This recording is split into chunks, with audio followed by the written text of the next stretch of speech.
চলতি মরশুমে শীতলতম দিনের সাক্ষী থেকেছে রাজ্যবাসী এবং গত বেশ কয়েক বছরের রেকর্ড ভেঙে বলা যেতে পারে পারদ পতন ঘটেছে কলকাতা মানে শহরেরও।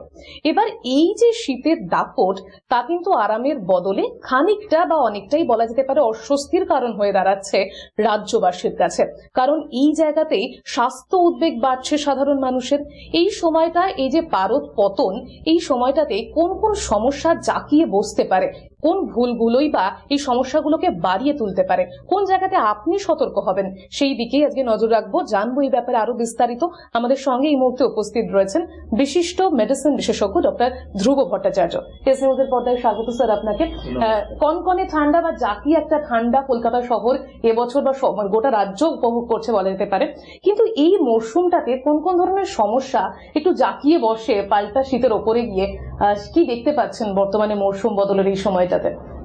প্রথমেই একটা কথা বলি যে শীত তো নিশ্চয়ই খুবই উপভোগ্য এবং রাজ্যবাসী প্রথমে সেটাকে উপভোগ করুক, সেটাই চাইব।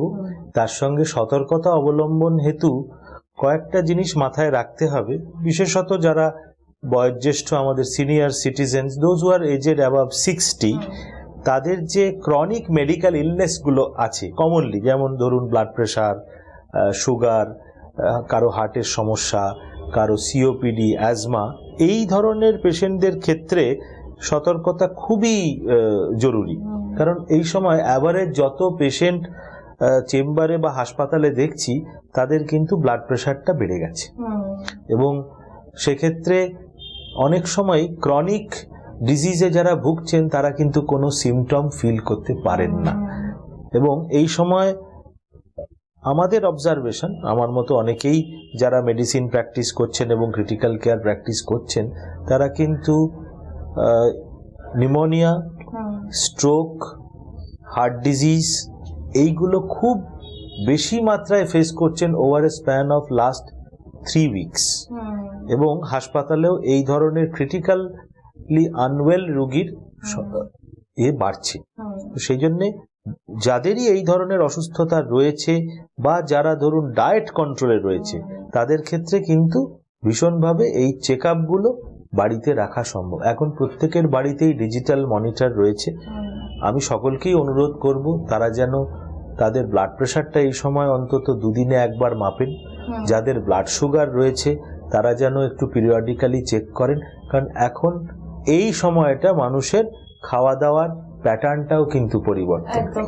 আর একটা বিষয় স্যার, যেটা হচ্ছে যে বাড়িতে থাকি বা স্কুলে থাকি বা অফিসে থাকি, আমরা যেটা লক্ষ্য করছি চারপাশের মানুষজনের মধ্যে সর্দি কাশির সমস্যাটা সবসময় আমরা মৌসুমে দেখতে পাই, কিন্তু কোন সময়টার পরে কি আমাদের একটুখানি সতর্ক হতে হবে, অবহেলা না করে, মানে একেবারে নিজে নিজে ডাক্তারি না করে বা ওয়েট না করে, কোন সময়টার পরে কি আমাদের সতর্ক হতে হবে? এই ক্ষেত্রে খুব কমনলি যেটা ফেস করছি across a very large age bracket, ধরুন বিটুইন 20 and 70, তারা কিন্তু সর্দি কাশি নিয়ে আসছেন।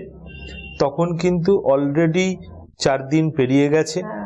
তার মধ্যে 50% ওভার দ্য কাউন্টার দোকান থেকে কিনে অ্যাজিথ্রোমাইসিন খেয়েছেন, যে প্রথাটা বহু বছর ধরে আমরা দেখে আসছি, কিন্তু তাতে তাদের কোনো ডিজায়ারেবল রেসপন্স নেই এবং তাতে তখন জিনিসটা অনেকটা গড়িয়ে গেছে। আমাদেরও ডিফিকাল্টি ফেস করতে হচ্ছে উইথ কমন মেডিসিন সেটাকে হ্যান্ডেল করতে। এই মুহূর্তে হসপিটাল ডেটা কিন্তু ব্যাকটেরিয়াল ইনফেকশনের দিকেই বেশি পাল্লা ভারী দেন ভাইরাল। সেক্ষেত্রে মানে আমার অবজারভেশন এবং আমি যেভাবে মানুষদের ট্রিট করার চেষ্টা করছি, if someone is having respiratory infection, তাকে কিন্তু 2 দিনের মাথায় এই সময়টার জন্য অ্যান্টিবায়োটিক দিয়ে চিকিৎসা করে তাড়াতাড়ি সারিয়ে তোলা ভালো, নইলে এগুলো নিউমোনিয়ায় প্রতিপন্ন হচ্ছে। 4 দিনের মাথায় এক্সরেতে লাঙে প্যাচ চলে আসছে, পেশেন্ট বেশি অসুস্থ হয়ে হাসপাতালের দ্বারস্থ হচ্ছে। এগুলো কিন্তু আমরা আটকাতে পারি if patients are presenting to the doctor or to the hospital on an early date.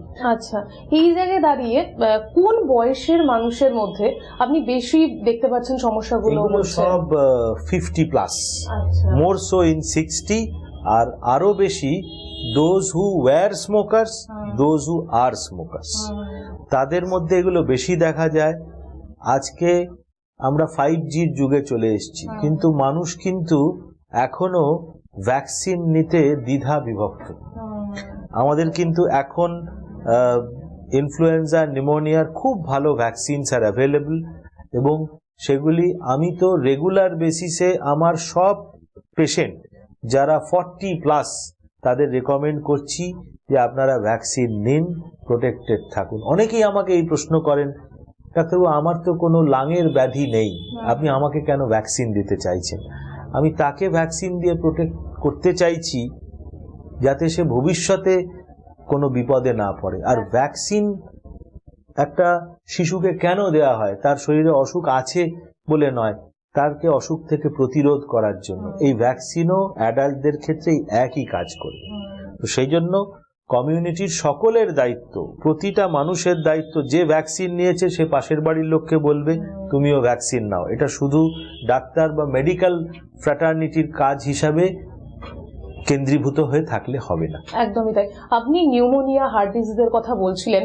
এই বর্তমানে যে সময়ে যে পারদের যে উত্থান পতন বলা যেতে পারে, বা যে সাংঘাতিক ভাবে নেমে গেছে পারদ, যেটা আমাদের সবার কাছে একটুখানি বলা যেতে পারে আননোন, কারণ আমরা এভাবে অভ্যস্ত নই, কারণ একেবারে গরমের দেশ বা গরমের রাজ্য। সেই জায়গায় দাঁড়িয়ে কি চিকিৎসা ক্ষেত্রেও, মেডিসিন প্রয়োগের ক্ষেত্রেও কোন রকম সমস্যার সম্মুখীন হতে হচ্ছে? নিশ্চয়ই। যেমন ধরুন, এই ক্ষেত্রে এই যে হার্ট ডিজিজ এবং ব্রেন ডিজিজ এই যে বাড়ছে, এতে খুব ফ্রিকুয়েন্ট ডোজ মনিটরিং এর দরকার পড়ছে। সেই ক্ষেত্রে একাধিক ওষুধ লাগছে। আমার একটি পেশেন্ট যাকে হয়তো আমি এপ্রিল মে মাসে দেখেছি, তার যে কটা ব্লাড প্রেশারের ওষুধ লাগতো আজ তার থেকে 2টো বেশি লাগছে, এবং দেখা যাচ্ছে সেই ডোজ চেঞ্জ করার 1 সপ্তাহের মধ্যেও সেই কন্ট্রোল অ্যাচিভ করা যাচ্ছে না। Anyone who is aged above 60, তার যদি পারসিস্টেন্টলি সিস্টলিক ব্লাড প্রেশার 160-এর বেশি এবং ডায়াস্টলিক 90-র বেশি থাকে, তার কিন্তু হার্ট ডিজিজ, ব্রেন ডিজিজের রিস্ক অবশ্যই বেড়ে যাচ্ছে। এবং আমি প্রতি সপ্তাহে এমন পেশেন্ট পাই, 10 জনকে ট্রিট করলাম, তার মধ্যে 2 জন কিন্তু ফেরত আসে, ডাক্তারবাবু আমার কিন্তু ডোজ চেঞ্জ করার পরেও আমার কিন্তু প্রেশার কন্ট্রোল হচ্ছে না। একদমই তাই। এবং কাদের ক্ষেত্রে ঝুঁকিটা বেশি সেটা তো পরিষ্কার আপনার কথাতেই। তো সেই জায়গায় দাঁড়িয়ে বাড়ির যারা ক্ষুদে সদস্য রয়েছে, পাশাপাশি যারা বয়স্করা রয়েছেন, তাদেরকে একটুখানি সাবধানে রাখার জন্য এরকম একটা আবহাওয়ার ক্ষেত্রে কি করা যেতে পারে? প্রথম পয়েন্ট হচ্ছে, আপনাকে যথেষ্ট প্রোটেক্টিভ শীতের পোশাক রাখতে হবে। লোকের মধ্যে একটা বাড়ির ভেতরে থাকলে একটা এরকম প্রবণতা থাকে যে সে হাওয়াই চটি পরে মোজা না পরে ঘুরছে। তো সেই ছোট ছোট জিনিসগুলি, আপনাকে বিরাট উলিকট কেউ পরতে বলেনি। পায়ের মোজা এবং হাতের গ্লাভস বয়োজ্যেষ্ঠ এবং শিশুদের জন্য যদি এটা কয়েকটা সপ্তাহ, দীর্ঘদিন শীত থাকবে না কলকাতা শহরে, কয়েকটা সপ্তাহ যদি মেনটেন করা যায়, তাহলে কিন্তু এক্সট্রিমিটিস গুলো ওয়ার্ম রাখা যায়। এক্সট্রিমিটি গুলোকে ওয়ার্ম না রাখতে পারলে সার্কুলেশন খুব ব্যাডলি অ্যাফেক্টেড হয়।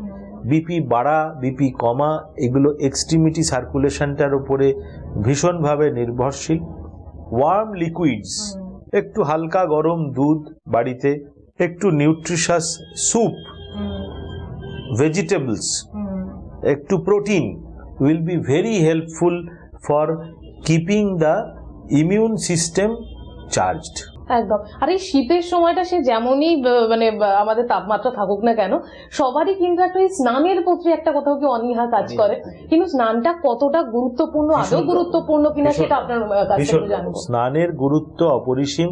শীতের দেশগুলোতে দেখা যায় যে লোকে হেড বাথ করে সেরে দেয়। মাথাটাকে ভিজিয়ে নিলুম, সেটাকে একটু পরিষ্কার করে নিলুম, ব্যাস। কিন্তু সেই ক্ষেত্রে বডির মেটাবলিজম এবং বডির হাইজিন খুব ব্যাডলি অ্যাফেক্টেড হয়। কমনলি দেখা যায় মোর দ্যান 50% অফ দি রাজ্যবাসী হয়তো 2 দিনে একবার স্নান করছেন, 3 দিনে একবার স্নান করছেন। কিন্তু আমি সকলকেই ইনসিস্ট করব, অনুরোধ করব যে অন্তত 1 বালতি একটু ঠান্ডা গরম জল মিশিয়ে স্নান করুন।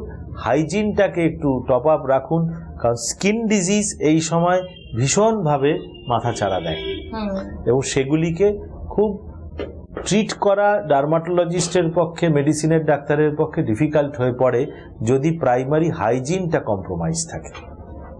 একদমই তাই। আর একটা বিষয় স্যার, আপনি যেহেতু উল্লেখ করলেন জলের বিষয়টা, আমাদের এই যে জল খাবার প্রবণতাটাও তো শীতের সময়টা একটু কমে যায়, তো সেটাও কি আমাদের একটু মাথায় রাখার দরকার রয়েছে? নিশ্চয়ই। কি হয়, শীতে ডিমান্ড অফ ফ্লুইড ইনটেকটা কমে যায়, কিন্তু সেই ডিমান্ডটা হচ্ছে ফিজিক্যাল ডিমান্ড, বডির ডিমান্ড কিন্তু কমে না, বরঞ্চ দেখা যায় এসি অ্যাটমসফিয়ারে আপনার dehydration is more or equivalent to a very sunny day.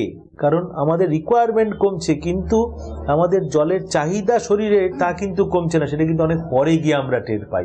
অতএব মানে গ্লাসের ঠান্ডা জল বা বোতলের ঠান্ডা জলের থেকেও মোর ইম্পর্টেন্ট হচ্ছে আপনার এই যে বললাম ওয়ার্ম লিকুইডস, তার মধ্যে লিকার টি থাকতে পারে, একটু কফি থাকতে পারে, একটু স্যুপ থাকতে পারে, একটু দুধ থাকতে পারে। এগুলো কিন্তু ভেরি রিফ্রেশিং এবং এগুলো কিন্তু ইমিউন সিস্টেমটাকে বুস্টেড রাখে। একদম। আর লাইফস্টাইলটাকে তো ফিট রাখা আমার মনে হয় সব থেকে গুরুত্বপূর্ণ একটা পার্ট। তো অনেকেই তো ফিটনেস কন্টিনিউ করার জন্য বা ফিট থাকার জন্য সকালবেলা মর্নিং ওয়াক বা জগিং এই বিষয়গুলোকে এটা আমি এখন স্ট্রংলি রেকমেন্ড করছি না করতে, কারণ এই যে অনেক লোকের অভ্যেস ভোর 4টের সময় বেরিয়ে পড়া, they are every possibility they are likely to get pneumonia. এবং আপনি একটু রোদটা উঠুক, আপনি বিকেলে হাঁটুন, রাতে হাঁটুন, তাতে কিচ্ছু ইম্প্যাক্ট পড়বে না। Morning walk is not going to give you any extra benefit in a state যেখানে AQI ইজ মোর দ্যান 180, তাতে কিন্তু কোনো ডিফারেন্স হয় না। তো সেই ক্ষেত্রে আমি বলবো যে এমন কোনো ভেঞ্চার নেওয়া উচিত নয় যেটা আপনাকে চেস্ট ইনফেকশনের দিকে ঠেলে দিতে পারে। আমরা শেষের পথেই চলে এসেছি, তবে একেবারেই বলবো যে যেহেতু শীতের মৌসুম, সবাই একটুখানি এটাকে উপভোগ করার চেষ্টা করে, তো সুস্থ থাকাটা তো ইম্পর্টেন্ট। আপনি সুস্থ থাকার জন্য কি পরামর্শ দেবেন এক কথায়? আমি বলবো যে maintain your hygiene, take your diet in proper time, warm liquids, nutritious soup, protein এগুলো আপনি বেশি করে খান। যাদের জলের রেস্ট্রিকশন নেই, then like kidney disease, heart disease, liver disease patient, তাদের ক্ষেত্রে জলটা বা ফ্লুইডটাকে একটু বেশি করে রাখাই ভালো, যাতে ডিহাইড্রেশন না হয়। এবং জলটা শরীরে বেশি থাকলে জানবেন যে শরীরের বিপি ওঠা নামার ব্যাপারটা এবং ইমিউন সিস্টেম এগুলো কিন্তু ভালো থাকবে। আর একটা খুব গুরুত্বপূর্ণ কথা, সেটা হচ্ছে যে শীতের সময় নানাবিধ লোভনীয় খাবার চারদিকে, এখন শীত মানে হচ্ছে পিকনিকের মরশুম, এবং তাতে একটা জিনিস খুব বেশি মাত্রায় দেখা যায়, সেটা হচ্ছে কনজাম্পশন অফ অ্যালকোহল। তো এই সময়টায় আমি খুব লক্ষ্য করছি যে যার হয়তো 60 ml বা 120 ml ক্যাপাসিটি, সে কিন্তু 350 ml 500 ml কনজিউম করে ফেলছে। এই বিঞ্জ ড্রিঙ্কিং জিনিসের প্রবণতাটা কিন্তু খুব বাড়তে দেখি, এটাতে খুব সতর্ক হবেন। কখনোই প্রমোট করব না যে কেউই অ্যালকোহল নিক, বা যিনি নিচ্ছেন এই সাময়িক আনন্দ লাভের জন্য, he or she should drink responsibly, do not indulge into risky practices. শীতকালে alcohol can be very dangerous than the other time of the year. It can cause cardiac ailments, it can cause brain ailments. একদম তাই। অসংখ্য ধন্যবাদ sir আপনাকে আমাদেরকে সময় দেওয়ার জন্য। আর একেবারেই বলা যেতে পারে রাজ্য জুড়ে পারদপতন, সেই জায়গায় দাঁড়িয়ে শীতটাকে উপভোগ করতে হবে সুস্থ থেকে। তাই সুস্থ থাকার জন্য সতর্ক তো থাকতেই হবে। কিভাবে সতর্ক থাকবেন সেটাই জানালেন বিশিষ্ট মেডিসিন বিশেষজ্ঞ ডক্টর ধ্রুব ভট্টাচার্য। ক্যামেরায় অশোকের সাথে রিয়া রিপোর্ট, এস নিউজ।